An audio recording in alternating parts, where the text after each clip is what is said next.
La Lega punta su Denis Frison, 53 anni, perito in teleelettronica, laureato in filosofia politica a Padova con una tesi sul federalismo europeo. È finita come doveva finire: un solo candidato, un solo vincitore, eletto segretario al congresso provinciale della Lega di Vicenza.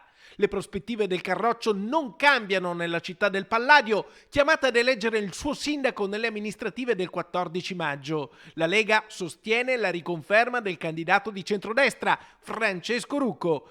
Questa è la posizione del partito e del suo segretario federale, Matteo Salvini, che, finita la tornata delle elezioni amministrative, in autunno probabilmente darà il via al congresso per l'elezione del segretario nazionale della Liga Veneta, che contrappone il deputato e commissario uscente Alberto Stefani e l'assessore regionale Roberto Marcato, della cui corrente Denis Frison fa parte. Da oggi, insomma, a Vicenza inizia il futuro della Lega.